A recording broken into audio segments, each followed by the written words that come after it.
आप सभी का स्वागत है एवरी स्टफ यूट्यूब चैनल में। इस चैनल पे मैं भारत के असल इतिहास की वीरतापूर्ण गाथाएं लेकर आता रहता हूँ। वीडियो स्टार्ट करने से पहले मेरा आपसे निवेदन है कि इस चैनल को जरूर सब्सक्राइब कीजिए और साथ ही इस वीडियो को बाकी लोगों के साथ जरूर शेयर कीजिए। तो चलिए वीडियो की शुरुआत करते हैं। तो भारत में अंग्रेजी राज्य के विरुद्ध पहला बड़ा विद्रोह 1857 में हुआ। अंग्रेज उसे केवल सिपाही विद्रोह मानते थे, लेकिन भारत के लोग 1857 के विद्रोह को प्रथम स्वतंत्रता संग्राम के रूप में ही याद करते हैं।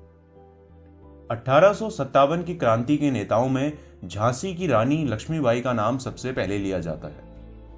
वास्तव में अंग्रेजों के छक्के छुड़ाकर रानी लक्ष्मीबाई ने भारत की वीर नारियों की परंपरा निभाई थी।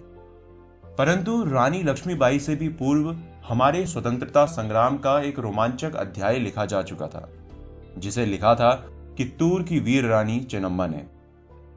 रानी चेन्नम्मा का जन्म 23 अक्टूबर 1778 को कर्नाटक के काकती में हुआ था। पिता धुलप्पा और माता पद्मावती ने उनका पालन पोषण राजकुलों के पुत्रों की भांति किया।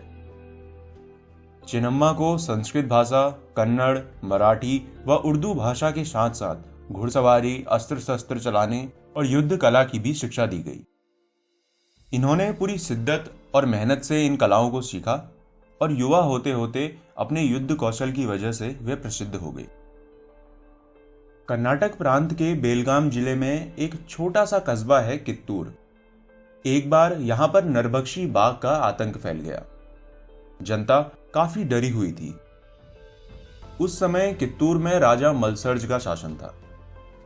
जनता को भय से मुक्त करने और नरभक्षी बाघ को मारने के लिए राजा तुरंत उसकी खोज में निकल पड़े। जल्द ही बाघ का पता भी चल गया और राजा ने उस पर बाण चला दिया। बाघ घायल होकर गिर गया। जैसे ही राजा बाघ के नजदीक पहुंचे तो देखते हैं कि बाघ पर एक नहीं बल्कि 2 तीर लगे हुए थे। राजा को थोड़ी हैरानी हुई कि यह दूसरा तीर किसने चलाया। तभी उनकी नजर पास में खड़ी सैनिक वेशभूषा में सजी एक सुंदर कन्या पर पड़ी। राजा को समझते देर ना लगी कि दूसरा बाण कन्या का ही है। यह बहादुर कन्या कोई और नहीं बल्कि रानी चेन्नम्मा ही थी, जो आगे चलकर इन्हीं कित्तूर के राजा मलसर्ज की पत्नी बनी। रानी चेन्नम्मा का राजा मलसर्ज के साथ विवाह के बाद कुछ समय सुख से बीता, लेकिन इसके बाद चेन्नम्मा पर दुखों का पहाड़ टूट पड़ा।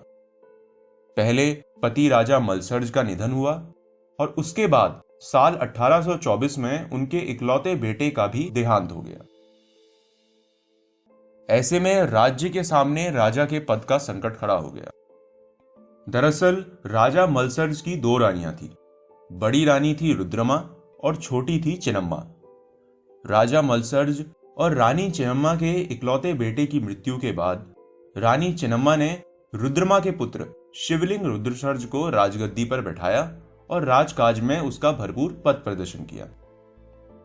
कित्तूर उन दिनों मैसूर के उत्तर में एक छोटा स्वतंत्र राज्य था, परंतु यह बड़ा संपन्न था। यहाँ हीरे जवाहरात के बाजार लगते थे और दूर दूर के व्यापारी आया करते थे, और इसी वजह से अंग्रेजों की नजर इस छोटे परंतु संपन्न राज्य कित्तूर पर बहुत पहले से थी।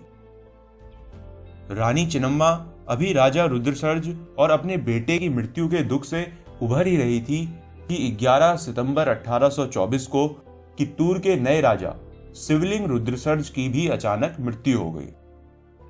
कित्तूर की राजगद्दी वापस सूनी पड़ गई। राजा शिवलिंग रुद्रसर्ज की मृत्यु होने पर अंग्रेजों ने कित्तूर राज्य को हड़पने का बड़ा अच्छा अवसर समझा। उनको एक बहुत अच्छा बहाना भी मिल गया, क्योंकि राजा निसंतान मरा था। वैसे मृत्यु से पूर्व राजा ने अपने एक संबंधी गुरलिंग मलसर्ज को गोद ले लिया था और वसीयत की थी कि राज्य का भार राजमाता चेन्नम्मा संभालें। अंग्रेज उन दिनों ऐसी रियासतों को हथिया लेने की ताक में रहते थे जिनके राजा निसंतान मरते थे। गोद लिए हुए पुत्र को वे उत्तराधिकारी नहीं मानते थे। अंग्रेज कित्तूर को हड़पने की योजना बनाने लगे। आधा राज्य देने का लालच देकर उन्होंने राज्य के कुछ देशद्रोहियों को भी अपनी ओर मिला लिया। धारवाड़ के कलेक्टर थैकरे ने गोद लिए हुए पुत्र गुरलिंग मलसर्ज को कित्तूर का उत्तराधिकारी मानने से इनकार कर दिया और कित्तूर को अंग्रेजी राज्य में मिलाने की भरसक कोशिश करने लगा। पर रानी चिन्नम्मा ने उसे स्पष्ट उत्तर दिया कि उत्तराधिकारी का मामला हमारा अपना मामला है, अंग्रेजों का इससे कोई लेना देना नहीं। साथ ही रानी चिन्नम्मा ने अपनी जनता से कहा कि अंग्रेज हमसे कित्तूर लेना चाहते हैं, लेकिन जब तक तुम्हारी रानी की नसों में रक्त की एक भी बूंद है, कित्तूर किसी के सामने सिर नहीं झुकाएगा। पराधीन होने से मर जाना अच्छा है। इसीलिए राज्य को दास्तां की जंजीरों से बचाने के लिए मैं अंग्रेजों से सशस्त्र संग्राम ठानूंगी। कित्तूर की जनता अंग्रेजों की चाल से भली भांति परिचित थी और तन मन धन से अपनी रानी चिन्नम्मा के साथ थी। राज्य में युद्ध की तैयारियां होने लगी। रानी ने बड़े रण कौशल के साथ अंग्रेजों से जूझने की योजना बना रखी थी। 23 सितंबर 1824 का वो दिन भारतीय स्वतंत्रता संग्राम के इतिहास में स्मरणीय रहेगा। उस दिन कित्तूर के किले पर अंग्रेजों का पहला घेरा पड़ा। अंग्रेज सैनिकों ने किले को पूरी तरह से घेर लिया और उसके बाद उनके नेता थैकरे ने किले के बाहर से रानी चिन्नम्मा और उसकी सेना को धमकी दी और उन्हें आत्मसमर्पण करने को कहा। तभी अचानक किले का फाटक खुला और मर्दाने वेश में रानी चिन्नम्मा शेरनी की भांति अंग्रेजों की सेना पर टूट पड़ी। रानी चिन्नम्मा के पीछे 2000 देशभक्तों की फौज थी। भयानक युद्ध हुआ। कित्तूर के सैनिक अपने प्राण हथेली पर रखकर आए थे। उनके प्रचंड वेग को अंग्रेज सेना सह न सकी। रानी चिन्नम्मा की तलवार ने कहर मचा दिया। कलेक्टर जॉन थैकरे को मौत के घाट उतार दिया गया और अंग्रेज सेना भाग खड़ी हुई। इसी बीच दूसरे अंग्रेज अधिकारी चैपलिन ने दूसरे मोर्चे पर लड़ाई जारी रखी। वहां भी कित्तूर की सेना ने बहादुरी दिखाई और इसमें अंग्रेजी अफसर थॉमस मुनरो का भतीजा और सोलापुर का सब कलेक्टर मुनरो मारा गया। इस युद्ध में बहुत से अंग्रेजी सैनिक मारे गए। साथ ही कित्तूर ने भी अपने कई सैनिक गंवा दिए। ब्रिटिश सेना के 2 प्रमुख अधिकारी वॉल्टर इलियट और एम स्टीवेंसन को गिरफ्तार कर लिया गया। बाद में ब्रिटिश अधिकारियों ने समझौते की मांग की और समझौते के तहत इन दोनों अंग्रेज अधिकारियों को रिहा कर दिया गया और साथ ही युद्ध को भी टाल दिया गया। थोड़े ही दिनों में स्वतंत्रता की यह लपट मालप्रभा और कित्तूर के निकटवर्ती सभी इलाकों में फैल गई और मद्रास और बंबई से अंग्रेजों को अपनी सहायता के लिए अतिरिक्त सेना बुलानी पड़ी। कित्तूर के किले पर अंग्रेजों का दूसरा बड़ा घेरा 3 दिसंबर 1824 को पड़ा। इस बार अंग्रेजों की सेना की कमान कर्नल डीकन के हाथ में थी। अंग्रेजों के पास सेना भी अधिक संख्या में थी और हथियार भी अधिक थे, लेकिन कित्तूर के वीर सैनिकों की वीरता के सम्मुख उन्हें दोबारा हार माननी पड़ी। 5 दिसंबर 1824 को अंग्रेजों ने पुनः सारी शक्ति लगाकर कित्तूर पर आक्रमण किया। 3 दिसंबर को हुए अचानक हमले में कित्तूर पहले ही अपने कई सैनिक गंवा चुका था।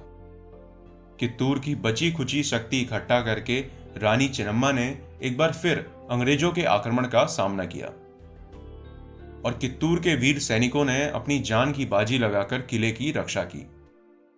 मगर अंग्रेजों की विशाल सेना और भारी तोपखाने का मुट्ठी भर स्वाभिमानी देशभक्त भला कब तक सामना करते।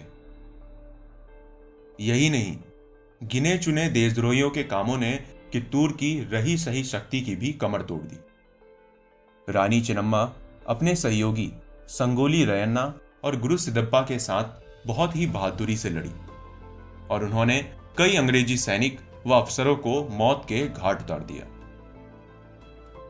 लेकिन लड़ाई लंबी खींची जाने और सीमित संसाधनों के धीरे धीरे खत्म हो जाने की वजह से आखिर में अंग्रेजों ने कित्तूर पर कब्जा कर लिया और रानी चिन्नम्मा को बंदी बना लिया गया। अंग्रेजों ने कित्तूर को लूट लिया और कई लोहे और कांसे की तोपें, बंदूकें, लाखों नकद, हीरा मोती व स्वर्ण आभूषण उनके हाथ लगे। रानी चिन्नम्मा को बेलहुंगल के किले में कारागार में डाल दिया गया। 21 फरवरी 1829 को वहीं कारागार में उन्होंने अपनी अंतिम सांस ली और वीरगति को प्राप्त हुई। अंग्रेजों के खिलाफ युद्ध में दिखाई वीरता के लिए रानी चेन्नम्मा को आज भी साहस के प्रतीक के रूप में याद किया जाता है। साथ ही कर्नाटक राज्य में उन्हें एक नायिका की तरह पूजा जाता है। उनकी याद में 22 से 24 अक्टूबर को हर साल कित्तूर उत्सव मनाया जाता है। पुणे बेंगलुरु राष्ट्रीय राजमार्ग पर बेलगाम के पास कित्तूर का राजमहल तथा अन्य इमारतें गौरवशाली अतीत की याद दिलाने के लिए आज भी वहीं मौजूद हैं।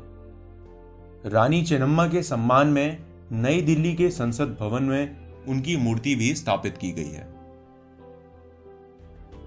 उन्होंने जो आजादी की अलग जगाई, उससे कई और अन्य लोगों ने प्रेरणा ली। रानी चेन्नम्मा के योगदान को कभी भुलाया नहीं जा सकता। वे न सिर्फ महिला शक्ति की प्रतीक हैं, बल्कि वे हम सभी भारतीयों के लिए एक प्रेरणा स्रोत हैं। हमारा असल इतिहास अत्यंत वीरतापूर्ण व गौरवशाली है। रानी चेन्नम्मा के जैसे ही कई वीर और वीरांगनाओं की वजह से यह देश सुरक्षित और आजाद है।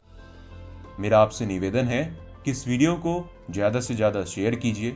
भारत के असल इतिहास की ऐसी और वीरतापूर्ण गाथाएं मैं आपके सामने लाता रहूंगा, जिन्हें आप सभी को और आने वाली पीढ़ी को भी जानने की जरूरत है। मेरे चैनल एवरी स्टफ को जरूर सब्सक्राइब कीजिए और नोटिफिकेशन बेल आइकन को भी ऑन कर लीजिए, ताकि आपको मेरी नई वीडियोस की सबसे पहले जानकारी मिलती रहे।